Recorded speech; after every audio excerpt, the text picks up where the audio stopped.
Hello, friends. Hello, dear Bacha Party. How are you all? We are coming back for our science revision lectures along with Anubhavi Foundation. I am Dr. Sunil Kanal, your friend, philosopher, mentor, and guide. Okay, coming with your 10th standard revision lectures. And today we are going to see the next class. Okay, that is effects of electric current, science 1 chapter, effects of electric current, an important chapter which carries 5 marks in the board. With option it is for 7 marks. Okay, and it is a very important topic, very important chapter 2. Okay, now if you remember something, okay, earlier we have done in 9th standard, 8th standard and 9th standard, that electricity, okay, electricity is a form of energy. Okay, is a type of energy. Okay, now when I talk of electricity, then we should know that it is actually flow of charge. Now which charge is moving? When I talk of electricity, we are showing that there is a motion of electrons in a conductor. Okay, and whenever we are talking of the positive and the negative terminal of a conductor, if it is connected to a battery, then the positive terminal, okay, positive terminal is the is where the positive charge is more and the electrons are less, and negative terminal is the terminal of the conductor or the cell which is having less positive charge or more number of electrons or negative charge. Okay, this is how we have defined in ninth standard. Okay, now we are going to our next part, that is some introductory part has been deleted from your syllabus. We are going further to understand very important concept, that is energy transfer in an electric circuit. Okay, for that you should see this circuit diagram. There are two terminals of the conducting wire, that is A, B, which are connected to a resistance R. Along with it, in series there is an emitter, and parallel to it we have the voltmeter or the potentiometer. Here we can say the voltmeter or the for measuring the voltage, and the full circuit is complete or closed with a key there, which is closed key, and it is connected to the cell or a battery. Okay, where the pos A is that part A or the end A of the conductor is connected to the positive terminal, and end B is connected to the negative terminal. This shows, this shows very important, very important. You should know these things, that A is at a higher potential and B is at a lower potential.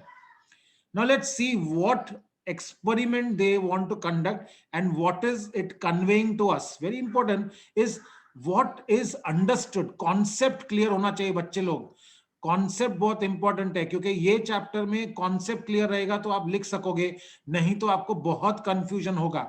अपना concepts बराबर से clear कर दो.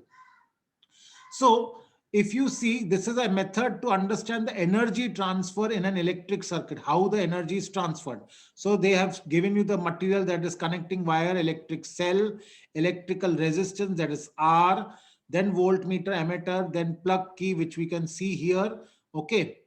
Procedure, you I just now I told you how we have connected all the things. Okay, and in that you can see, connect the circuit as shown in the figure. This is a figure. Always put the figure or either on the right side of the page while you are explaining the experiment, or right below it, and keep it in the center of the page. Only pencil and scale should be used. Please do not use any pen or any colored ink for drawing the diagrams in your board papers. It is strictly prohibited. Please do take care of these things. Okay, don't try to make it more decorated and lose your marks. Okay, now we have connected all the components with proper values and proper connections, that is parallel voltmeter, in series it is emitter. measure the potential difference between the two ends of the conductor A and B of the resistance R. The potential of A is higher than potential of B as it is connected to the positive terminal. We have just talked now. Okay, and potential B or potential of B is at lower potential because it is connected to the negative terminal of the cell.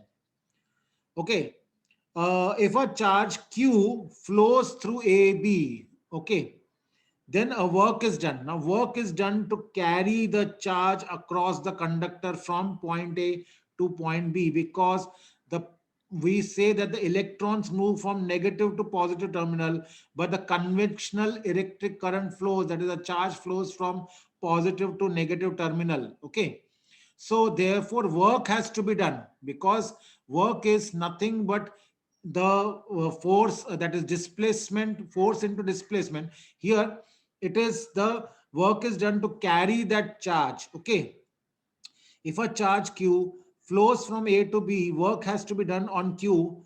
Okay, while going from A to B, the source of energy is the cell. Cell is providing the energy for that things, or for the movement of the charge or the motion of the charge. Okay, the cells give the energy through which the charge Q can be carried.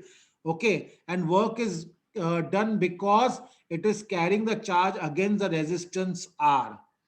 If the charge Q flows from A to B in time t, the work is performed in time t.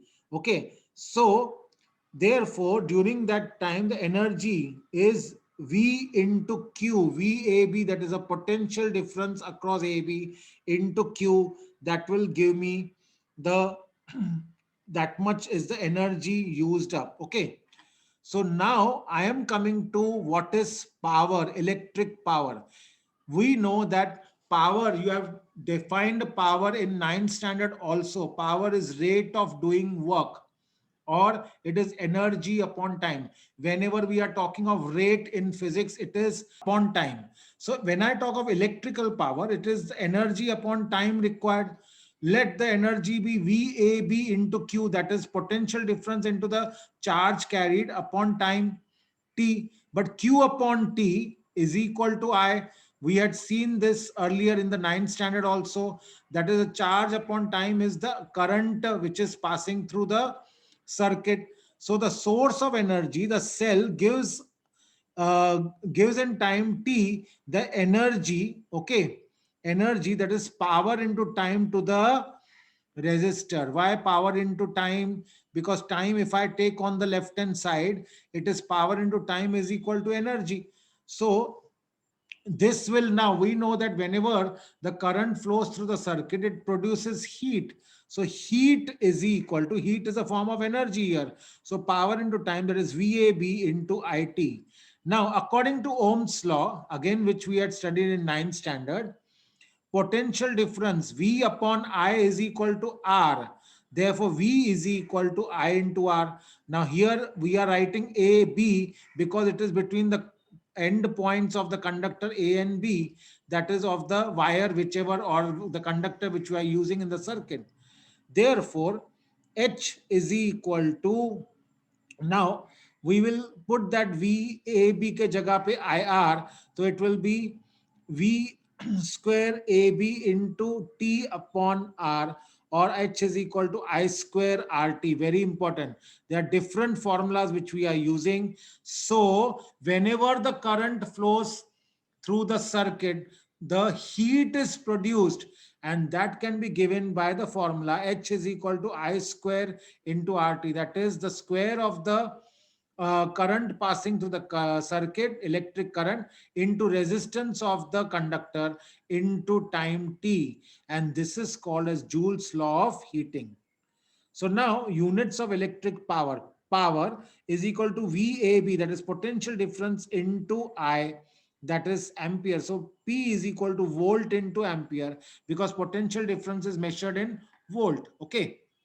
So 1 volt into 1 ampere is 1 joule upon 1 coulomb into 1 coulomb upon 1 second. All gets cancelled. It is 1 joule upon 1 second, that is watts. So electric unit of electric power is watts.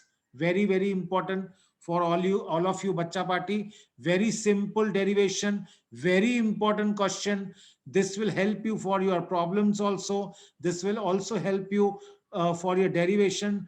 Prove that power is equal to, okay, that is potential difference into current. That also we have explained, and we have used the different formulae here, or we have derived them here. Okay, so now heating effect of electric current. As we said, Joule's law of heating effect states that whenever the current is passing through the circuit or the conductor, it becomes hot. Now this can be used because it produces heat, and this can be used for various our day-to-day life or various domestic appliances. So whenever a resistor is connected in an electric circuit, heat is produced in it due to the current. This is known as heating effect of current. Equipment such as water boilers, cooker, electric bulb make use of the heating effect of electric current. An alloy nichrome is used in the electric heater cooker as a resistor, while a tungsten wire is used in the electric bulb. You can see the tungsten wire. It is a wire with high resistance. Whenever current flows through it, lot of heat is generated, and it will start glowing, and thus the light is emitted in the bulb. Very, very important. Electric bulb, that is itself a diagram can come for your question, or labeling can come. It is a solenoid type of coil. What is solenoid type? It is highly coiled wire, or the tungsten wire. Therefore enough turns of that wire is there, and therefore it is a high resistance wire. Clear to all of you, Bacha Party? Now, this completes the heating effect of electric current. Okay, we continue with the electric supply for house and what are fuses. Okay, so whenever you must have seen in any plug, you must have seen three connections. So there are total in an electrical connection for domestic purposes. It consists of three types of wires. One is a live wire, other is a neutral wire, and other is the earth wire. Now, the live wire and the neutral wire have a potential difference of 220 volts in our country. Very important. You should know this. It is an important question for the fill in the blanks also. The earth is connected to the ground, that is the earth wire. Due to a fault in the equipment, or if the plastic coating of the live and the neutral wire gives way, the two wires may come in contact with each other, and a large current may pass through producing lot of heat. If any inflammable material such as wood, cloth, plastic, etc. are placed around that, it may catch fire. Therefore, okay, a fuse wire is used as a precautionary measure. So we are using fuse wire for that. Okay, a fuse is a electrical safety device. Very important. Nowadays this is the type of fuse wire we are getting connected in the electric circuit with the main wires, or the main current wires, or the mains. Okay, it is a safety electrical device that operates to provide overcurrent protection of an electric circuit. It is an essential component of a metal wire, and it is a metal wire or a strip that melts when too much current flows through it, thereby stopping the or interrupting the current in the circuit. Okay, thus it is a very, very important thing for us. Okay, very important that you should know about the electric fuse and also its importance. It is generally made up of an alloy of lead. Okay, let's see a very important topic now, that is magnetic effect of electric current. Okay, whenever the current passes through a conductor, suppose this is a conductor, I am seeing this conductor in the side image. You can see there in the figure on the right hand side of the screen, you can see this image.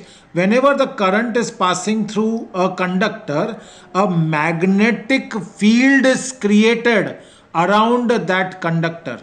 That is, whenever the current is passing, it will behave like a magnet. It will have a magnetic effect around it, and that is very important concept which we should know. Okay, so Orsted was a person who had actually discovered about this thing.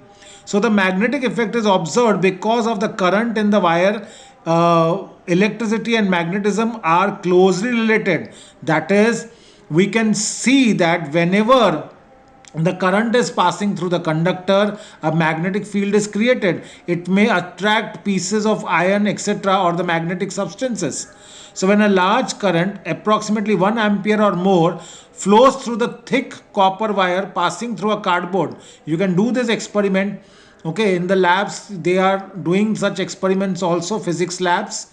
Okay, so when the we'll place a cardboard and we'll vertically pass a conductor of thick copper wire through its center, and we'll keep certain iron filings, okay, sprinkle certain iron filings around it, and then connect that copper wire in the circuit and allow the current to flow through it, and gently tap the cardboard, you will see that the iron filings are arranging themselves in concentric circles around the copper wire. Why this is happening? Because a magnetic field is created around the cardboard, which is very important, in the form of concentric circles. And you will see that as you go away from the wire, the magnetic field decreases or weakens, and therefore if you bring a magnetic needle close to it, it will show more deflections, and as you go away from that wire, the magnetic field needle will show less deflections. Thus we understand something about the magnetic effect of electric current. Okay, so now we are coming to right hand thumb rule, a very important question, or Maxwell's corkscrew rule it is also called as, but you remember that as right hand thumb rule. Okay, so now what is this? A very important question for 2 marks. State right hand thumb rule. This is a convenient rule of finding out the direction of the magnetic field produced by the current flowing through an electric conductor. So the statement comes as, imagine that you are holding the conductor in your right hand in such a way that your thumb points in the direction of the current. So thumb is showing the direction of the current. Then the magnetic field is shown by the curled fingers, and that will give me the magnetic lines of force. So if the current was flowing in the upward direction like this, the thumb is pointing this way, then you can see that the curling of the fingers is anti-clockwise because it is your right hand. Similarly, if your current is in the downward direction or in this direction, the thumb is pointing down, the fingers are curled like that. Clear? So this is right hand thumb rule. The next is magnetic field produced by the current through a circular loop of conducting wire. Now, if the current passes through the loop, magnetic lines of force are produced, okay, at each point on the loop. Suppose this is a circular loop, okay, of the conductor, and it is passing through the cardboard, okay, like this. You can see that it is going from here till here. It is entering the cardboard from here and then going out from the cardboard like this, and the loop is again connected to the electric circuit. Okay, now if the current passes through the loop, magnetic lines of forces are produced of each point on the loop. As we go away from the wire, the concentric circles representing the magnetic lines of force will become bigger and bigger. You can see that. Why? As I told you, more closer to the conductor, the stronger is the magnetic field. As you go away from it, the magnetic lines of force will weaken, and therefore the concentric circles become bigger and bigger. As we go towards the center of the loop, the circle becomes so big that its arc can be shown as a straight line. So as we go away, as if it is like a straight line, means now it will appear to be a straight line because it is very away from the conductor carrying the current. By making use of the right hand thumb rule, check that every point on the loop contributes the magnetic lines of force. Every point on the loop. So they are contributing to the magnetic lines of force at the center of the loop, and these lines of force at the center of the loop are in the same direction. So all of them will have the same direction for the particular line here. You can see that here. if there are n turns in the loop, very important question for fill in the blanks or true or false, the magnetic field is n times of that produced by a single loop will be created. Clear हुआ बच्चा party? बहुत easy है, ज़्यादा tough नहीं है. अगर खाली इतना याद रखोगे कि अगर n टर्न्स रहेंगे ऑफ द लूप तो n टाइम्स तुम्हारा मैग्नेटिक लाइंस ऑफ फोर्स या मैग्नेटिक फील्ड क्रिएट होगा स्ट्रेंथ का. क्लियर हुआ? So it's a very important thing, it's a easy thing to. Clear? So we will continue further now. Okay, let's continue further. The magnetic field due to a current in a solenoid. Now what is solenoid? It is a coiled wire loop. Okay, so when a copper wire with a resistive coating is wound in a chain of loops like a spring, so you can see as if it is many loops or many wounding of the copper wire has occurred, insulated copper wire we have to take, then it is called as a solenoid. Now that is the definition you can write even for solenoid. This dark sentence is your definition. Please do know this definition. This diagram also, or the figure also, is very, very important.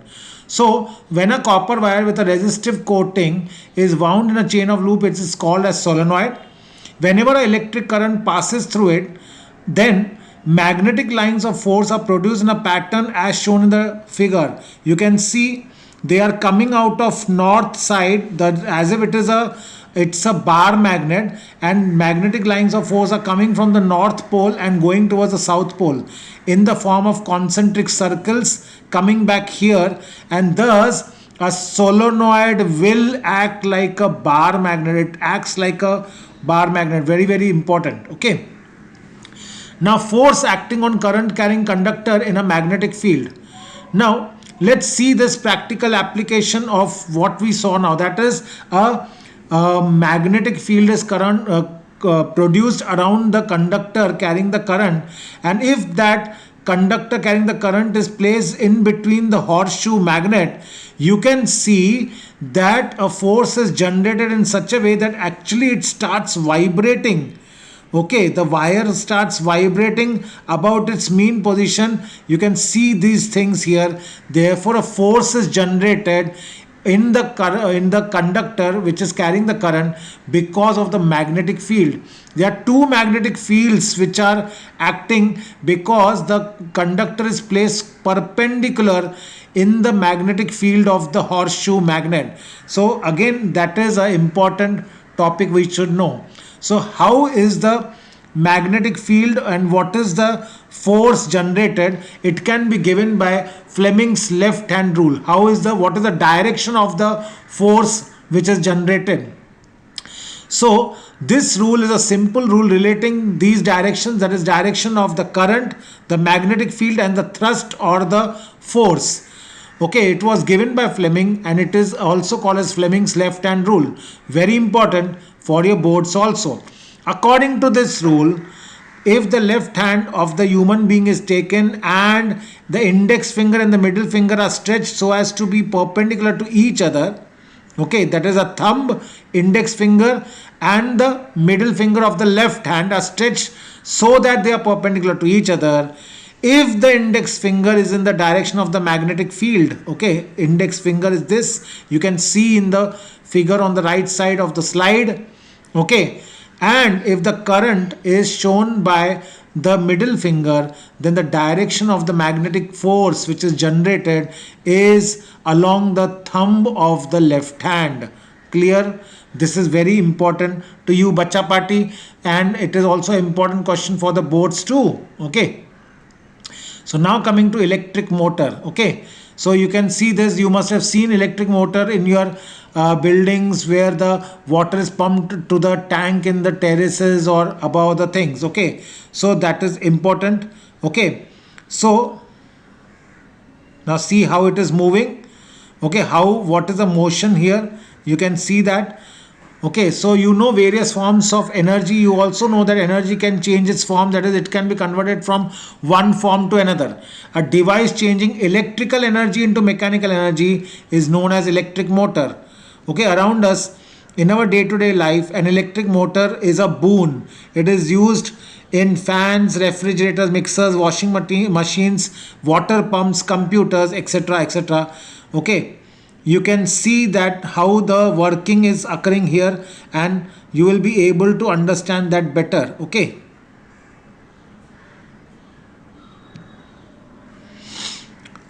Now let's come back to understand the concept of electric motor. You can see this is a diagram which is there in your textbook also. It is converting the electrical energy into the mechanical energy. Okay, it is used to convert electrical energy into mechanical energy.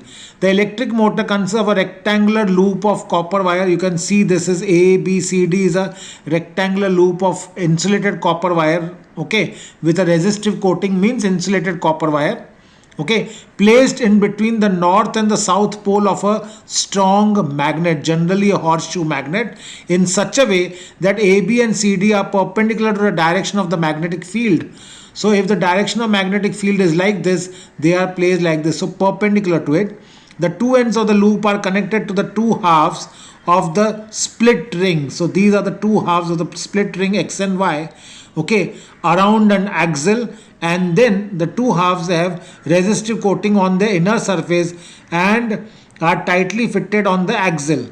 The two halves of the split ring X and Y have their outer conducting surfaces in contact with the two stationary carbon brushes, that is E and F respectively.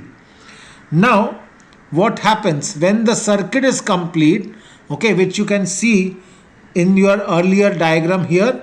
When the circuit is complete, okay, what will happen? According to Fleming's left hand rule, the north pole, because it is present, that is a loop of the copper wire is present in the magnetic field between the north and the south pole of the magnet. A force is generated, a magnetic force is generated on that branch AB, and it pushes it down. Same at the same time, the current in the CD is in the opposite direction, therefore it is pulled upwards. Thus the loop and the axle starts rotating in a anti-clockwise manner. After half the rotation, what will happen? The carbon brushes F and E will change their positions, and it will come to E and F respectively. In this way, it will start rotating, and it continues to rotate till the current is flowing through the circuit. Very important, very important. That is, you can see that now this side will come this side, it will rotate and go like this. On the CD side, CD will come towards the AB side, and this rotation continues because of the axle here. Axle is which is acting like a wheel. It will continue moving, okay, till the current is passing through the circuit. As soon as the current is stopped, it will not act like a magnet, and therefore copper wire will remain stationary in the magnetic field between the two poles of the strong magnet. Okay, so that was the force generated. So it has converted the electrical energy into mechanical energy. The next important thing is electromagnetic induction. Okay, if we keep an electric conductor in a magnetic field such that the direction of the current flowing through the conductor is perpendicular to the magnetic field, a force is exerted on the conductor. Because of that, the conductor moves. Okay, so if you are keeping the electric wire in that in the magnetic field of a magnet, it will start moving whenever the current is passing through it. Michael Faraday in the year 1831 proved that the electric current can be produced in a conductor with the help of a moving magnet also. Now suppose instead of the electric current passing through it, you just connected it to a galvanometer which will just measure if the current is there or not. Without the magnet, the wire shows zero deflection in the galvanometer, means no current was in it. As soon as the magnet is placed here and it is moved to and fro, the current starts flowing, or is actually generated or induced into the electric wire or the conductor, and okay, it will be seen in the deflection of the galvanometer. This is called as electromagnetic induction.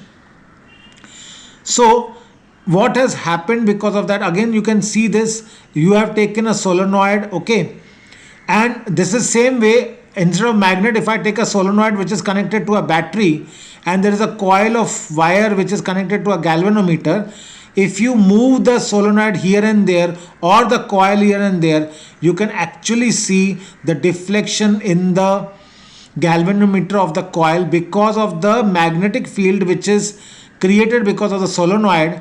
Okay, electricity is induced into the coil which was not connected into the circuit. Okay, thus Faraday's law of induction, very important. If a current is switched on or off in the solenoid coil, a current is induced in the coil. So solenoid, if you are trying to just allow the current to pass through it, the current is actually induced, it is generated in the coil. Such a induction is also observed when the current in the solenoid coil is increased or decreased. What does it means? Current is induced in the coil when it is moved aside from front of the solenoid. These experiments shows that the in an electric conductor, current can be induced because of the another electric carrying or electricity carrying conductor. This is called as Faraday's law of induction. Very important, bachcho. So now coming to Fleming's right hand rule. In order to show the direction of the induced current, Fleming's right hand rule is very useful. Stretch the thumb, index finger and the middle finger in such a way that they are perpendicular to each other. In this position, the thumb indicates the direction of motion of the conductor, the index finger and the direction of the magnetic field, and the middle finger shows the direction of the induced current. Clear? This is known as Fleming's right hand rule. Very important, bachcho. You can see this here in the diagram too. Okay.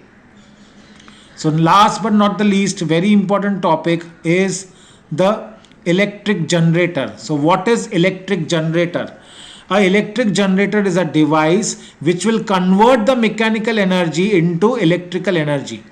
Okay, for that we can see here the construction is almost, the figure is almost similar to that of the motor, electric motor, but there is a difference. Here a coil is placed between the magnet, that is magnet poles, that is between the north and the south poles of the magnet, but it is connected to a electric wire just to a galvanometer without any battery or cell.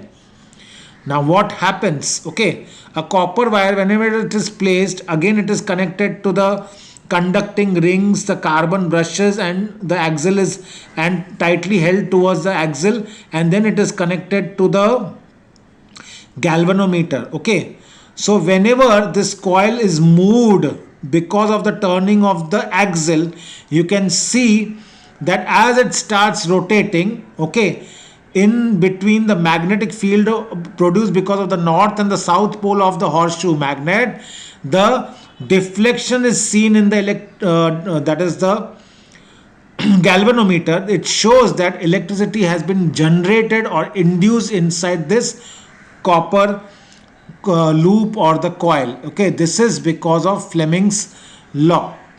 So this completes the chapter, dear students. Bacha Party, hope you have understood the basic concepts of this chapter. Let's see two questions based on that. Okay, the first is difference between alternating and direct current. Okay, you can see that alternating current varies in magnitude continuously as well as the direction. Okay, direction reverses periodically, while in direct current the magnitude remains constant and the direction also remains same. Okay, this type of current is used in electric household appliances and the frequency of alternating current is 50 hertz. Okay, in India, that is per second. Okay, that is 50 cycles, while the frequency of the direct current is considered to be 0. It is produced by a AC generator. This is produced by a DC generator, that is a direct current generator. The next question is, you can see, select the appropriate options and complete the following passage. Okay, now here there are certain words given and there is a passage. You are supposed to write it again. So you have to select the words and fill in the blanks and write it. Just read it once, you will be getting the answers directly. It's a scoring question, full marks but underlying those words which you have done the fill in the blanks, and you have to rewrite that paragraph. Okay. The electric current in which direction of current is constant is called direct current, whereas the electric current in which the direction changes or reverses after equal intervals of time is called alternating current. When direct current is transmitted over long distances, there is loss of energy, whereas there is no loss of energy in transmitting alternating current. Therefore, we are transmitting through AC current, not the DC current. The frequencies of direct current and alternating current in our country is, for direct current it is 0 hertz, and for alternating current it is 50 hertz respectively. Clear? So dear students, this completes the entire chapter, and it is a very important chapter 2 for all of you. Okay, so Bacha Party, I hope you have understood this chapter. You have understood the basic concepts, you have understood how to write the answers, what are the main questions, how to attempt them. Everything has been described here. So this is your friend, philosopher, mentor, Dr. Sunil Kanal. Thank you very much. God bless you. You have been always a support for me all. Okay, for me and all of you. God bless you. Okay, take care. Thanks a lot.